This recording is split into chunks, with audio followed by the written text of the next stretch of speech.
आशा तथा विवाहित स्त्री सुहाग की रक्षा और पति सुख की कामना करती है। प्राचीन काल से चली रही मान्यता है कि व्रत को करने वाली स्त्रियां पार्वती के समान सुखपूर्वक जीवन यापन करके शिवलोक को प्राप्त होती है। हरितालिका व्रत का उदय के पहले उठे और भगवान शंकर जी का स्मरण करे, फिर नित्य कर्मों में निवृत्त होकर शिवालय में जाए जहाँ पूजन करना हो।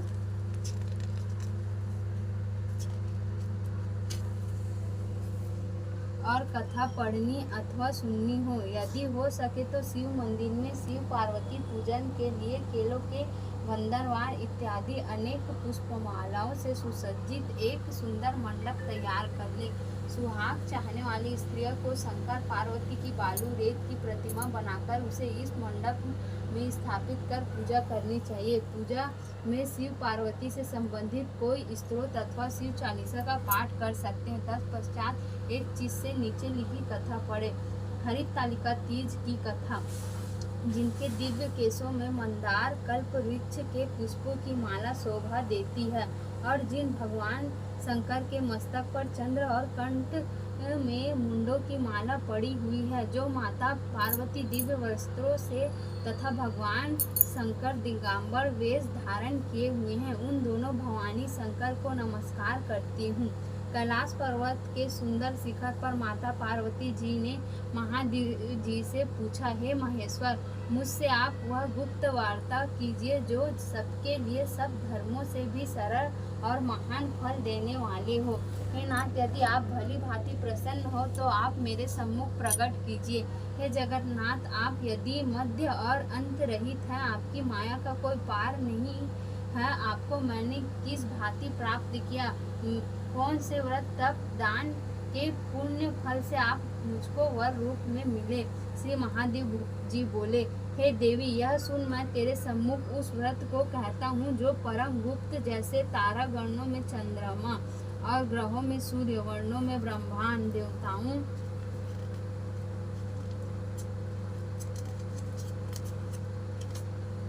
देवताओं में विष्णु, नदियों में गंगा, पुराणों में महाभारत, वेदों में साम और इंद्रियों में मन में श्रेष्ठ, जिसमें प्रभाव से तुमको मेरा आधा आसन प्राप्त हुआ। हे प्रिय, उसी का मैं तुम्हें वर्णन करता हूँ, सुनो। भादों के दिन इस व्रत का अनुष्ठान मात्र करने से पापों का नाश हो जाता है। तुमने पहले हिमालय व्रत पर इसी महान व्रत को किया था जो मैं तुम्हें सुनाता हूँ। पार्वती जी बोली, हे प्रभु, इस व्रत को मैंने किस लिए किया था यह मुझे सुनने की इच्छा है, सो कृपा करके कहिए। शंकर जी बोले, आर्यव्रत में हिमालय नामक एक महान पर्वत है जहाँ अनेक प्रकार की भूमि, अनेक प्रकार के वृक्षों से सुशोभित, जो सदैव बर्फ से ढके हुए तथा गंगा की कल कल ध्वनि में शब्दयमान रहता है। हे पार्वती जी, तुमने बाल काल में उसी स्थान पर परम तप किया था और 12 साल तक नीचे को मुख करके धूमपान ही किया था।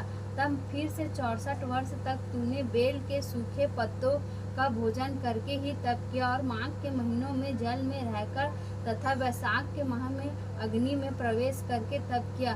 श्रावण के महीने में बाहर खुले में निवास कर अन्न त्याग कर तप करती रही। तुम्हारे उस कष्ट को देखकर तुम्हारे पिता को बड़ी चिंता हुई।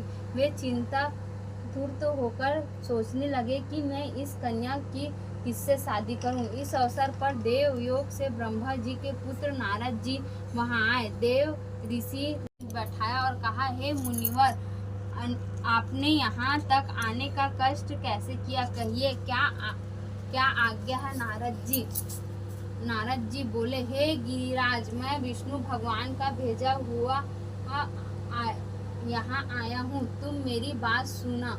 आप अपनी कन्या को उत्तम वर को दान करें। ब्रह्मा, इंद्र, शिव आदि देवताओं में से विष्णु भगवान को समान कोई उत्तम नहीं है, इसलिए देवताओं में विष्णु भगवान के समान कोई भी उत्तम नहीं है। इसलिए मेरे मत से आप अपनी कन्या का दान भगवान विष्णु को ही दे। हिमवान बोले, यदि भगवान वासुदेव स्वयं ही कन्या को ग्रहण करना चाहते हैं और इस कार्य के लिए आपका आगमन हुआ है तो यह मेरे लिए गौरव की बात है। मैं अवश्य उन्हें ही दूंगा। हिमवान का यह आश्वासन सुनते ही देव श्री नारद जी आकाश में अंतर्धान हो गए और शंख चक्र गदा पग एवं पीताम्बरीधारी भगवान विष्णु के पास पहुँचे। नारद जी ने हाथ जोड़कर भगवान विष्णु से कहा, प्रभु आपका विवाह कार्य निश्चित हो गया है। इधर हिमवान ने पार्वती जी से प्रसन्नता पूर्वक कहा, हे पुत्री, मैंने तुमको गरुड़ ध्वज भगवान विष्णु को अर्पण कर दिया है। पिता के इन वाक्यों को सुनते ही पार्वती जी अपनी सहेली के घर गई और पृथ्वी पर गिरकर अत्यंत दुखी होकर विलाप करने लगी। उनको विलाप करते हुए देखकर सखी बोली, हे देवी, तुम किस कारण से दुख पाती हो, मुझे बताओ, मैं अवश्य तुम्हारी इच्छा पूर्ण करूंगी। पार्वती बोली, हे सखी, सुन, मेरी जो मन की अभिलाषा है सुनती हो। मैं श्री महादेव जी को वरण करना चाहती हूँ। मेरे इस कार्य को पिताजी ने बिगाड़ना चाहा, इसलिए मैं निस्संदेह इस शरीर का त्याग करूंगी। पार्वती के इन वचनों को सुनकर सखी ने कहा, हे देवी, जिस वन को तुम्हारे पिताजी ने ना देखा हो, तुम वहां चली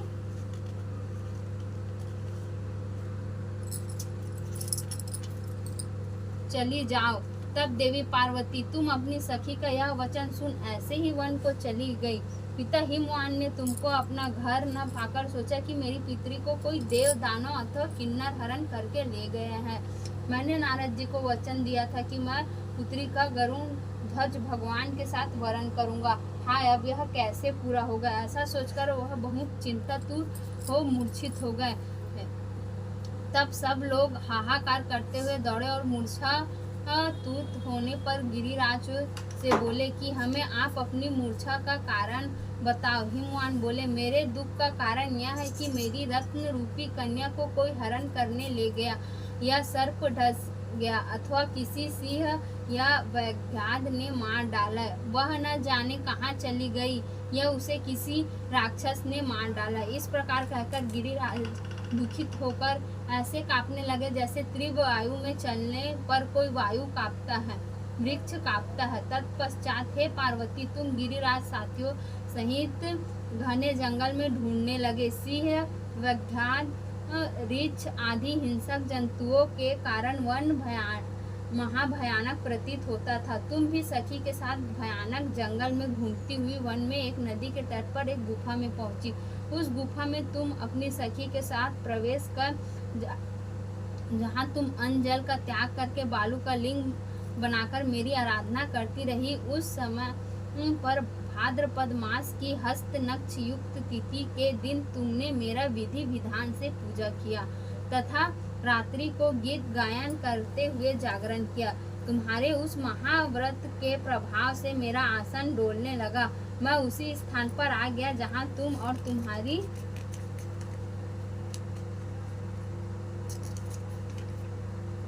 सखी दोनों थे। मैंने आकर तुमसे कहा, हे वरने, मैं तुमसे प्रसन्न हूँ, तुमसे वरदान मांग। तब तुमने कहा कि हे देव, यदि आप मुझसे प्रसन्न हो तो आप महादेव जी ही मेरे पति हो। मैं तथास्तु ऐसा कहकर कैलाश पर्वत को चला गया और तुमने प्रभात होते ही मेरी उस बालू की प्रतिमा को नदी में विसर्जित कर दिया। हे शुभे, तुमने जहाँ अपनी सखी सहित व्रत का प्रणाम किया, इतने में ही तुम्हारे पिता हिमवान भी तुम्हें उसी घने वन में आ पहुँचे। उस समय उन्होंने नदी तट पर दो कन्याओं को देखा तो यह तुम्हारे पास आ गए और तुम्हें हृदय से लगाकर रोने लगे और बोली, बेटी, तुम इस सिंह वृद्धातीत युक्त घने जंगल में क्यों चली आई? तुमने कहा है, हे पिता, मैंने पहले ही अपना शरीर शंकर जी को समर्पित कर दिया था, किंतु आपने इसके विपरीत कार्य किया, इसलिए मैं वन में चली आई। ऐसा सुनकर हिमवान ने तुमसे कहा कि तुम्हारी इच्छा के विरुद्ध यह कार्य नहीं करूँगा। तब वे तुम्हें लेकर घर को आए और तुम्हारा विवाह मेरे साथ कर दिया। हे प्रिय, उसी व्रत के प्रभाव से तुमको मेरा आधा आसन प्राप्त हुआ है। इस व्रत राज को मैंने अभी तक किसी के सम्मुख वर्णन नहीं किया है। हे देवी, अब मैं तुम्हें यह बताता हूँ कि इस व्रत का यह नाम क्यों पड़ा। तुमको सखी हरण करके ले गई थी, इसलिए हरित तालिका नाम पड़ा। पार्वती जी बोली, हे स्वामी, आपने इस व्रत राज का नाम तो बता दिया, किंतु मुझसे इसकी विधि एक फल भी बताइए कि इसके करने से किस फल की प्राप्ति होती। तब शंकर जी बोले, इस स्त्री जाति के अति उत्तम व्रत की विधि सुनिए।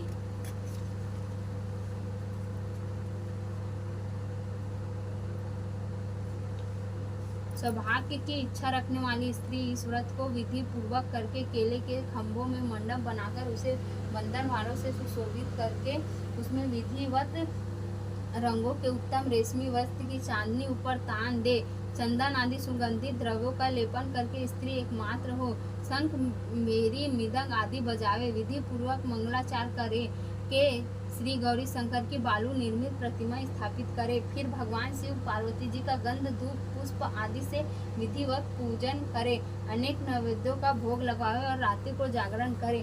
नारियल सुपारी जवारी नींबू लौंग अनार नारंगी आदि ऋतु फल का भी फूलों में एकत्रित करे। धूप दीप आदि से पूजन करके हे कल्याण स्वरूप शिव, हे मंगल रूप शिव, हे मंगल रूप महेश्वरी, हे शिवे, सब मनोकामनाओं को देने वाली देवी कल्याणी रूपी तुम्हें नमस्कार। कल्याणी माता पार्वती, हम तुम्हें नमस्कार करते हैं। भगवान शंकर जी को सदैव नमस्कार करते हैं। ब्रह्मा रूपनी जगत का पालन करने वाली माँ, आपको नमस्कार है। हे सिंहवाहिनी, मैं सांसारिक भय से व्याकुल हूँ, तुम मेरी रक्षा करो। हे महेश्वरी, मैं इसी अभिलाषा से आपका पूजन किया है। हे पार्वती माता, आप मेरे ऊपर प्रसन्न होकर मुझे सुख और सौभाग्य प्रदान कीजिए। इस प्रकार के शब्दों द्वारा उमा सहित शंकर जी का पूजन करके विधि पूर्वक कथा सुने, गौ वस्त्र आभूषण आदि ब्राह्मणों को दान दे। इस प्रकार से व्रत करने वाले के सब पाप नष्ट हो जाते हैं। बोलो शंकर भगवान की जय, पार्वती मैया की जय, नंदी महाराज की